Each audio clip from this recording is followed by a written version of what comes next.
I heard, maybe you can help me out with this one, Expendables 2, that Arnold gets in some trouble and you and Sly and the guys go to save him. Is that what's going on? Is that the plot of this one? That could be a possibility. I think we kind of save his butt and then he returns the favor, so it's pretty interesting. What about Simon West coming in on this one and kind of taking over the director duties from Sly? That was, I think, great because honestly, I don't know how Sly survived the first one.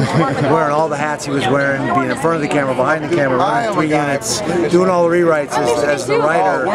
It was a ton of stress for him. So he got a little more relaxed Sly on this one, and he just really had to focus on the scenes that he was in. And he was still a huge help to all of us, I think. Come on, say it faster. No intonation there. Just spit it out, and it'll sound better. I think he helped each and every one of us at one time or another, so it was cool. Well, the first one I didn't know who was in it. I read the script and I loved my character. This crazy, drunk Swede who kills people. I thought, who he thought of for that role when he wrote it. So I really loved that role, and then he took this role and kind of expanded on it. And now I'm kind of part of the team, and now the bad guy is my old friend Jean-Claude Van Damme from the Universal Soldier series. So it kind of all comes back together. It's cool. Yeah, I'm kind of joining the good family now. I'm not a drug addict anymore. I'm just like with slices. They're just a drug now. So Gunner's still a bit unpredictable and dangerous, but he's kind of with the good guys. Jean-Claude and Chuck, good additions to the team? Oh yeah, man. It just made it bigger and better, dude.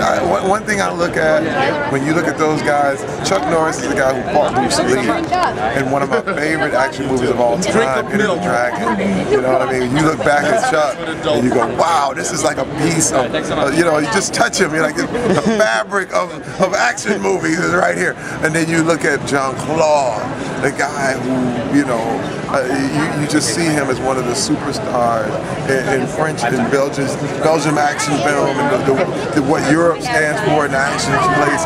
It's truly worldwide, truly an amazing thing. Are there some hints to maybe a cliffhanger in this one? Maybe a little Expendables 3 coming down the pipe? Yeah, dude, I'm ready for 3, man. We gonna fight the Tupac hologram in the 3rd. Oh, that would be great. I think that'd be good. I'm trying to tell you, man. We gonna do something. The creature from Alien, we taking him.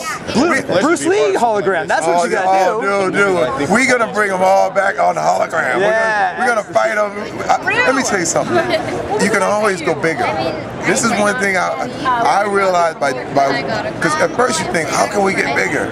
And then you look at Expendables 2 and you're like, we got bigger. And you look at Expendables 3 and you look at those names and faces that are still out there. You got your Wesley Snipes, you got your Steven Seagals, you got Jackie Chan. And you imagine that would actually ramp it up even more. Dwayne Johnson? We got Dwayne Johnson. We can bring all these guys into this whole thing right now and make this just an action, ass-kicking extravaganza. Well, don't forget Mr. T. You gotta get him in there. Oh, look, we can just go back. Carl Weathers. We can bring it all the way back. It ain't no joke.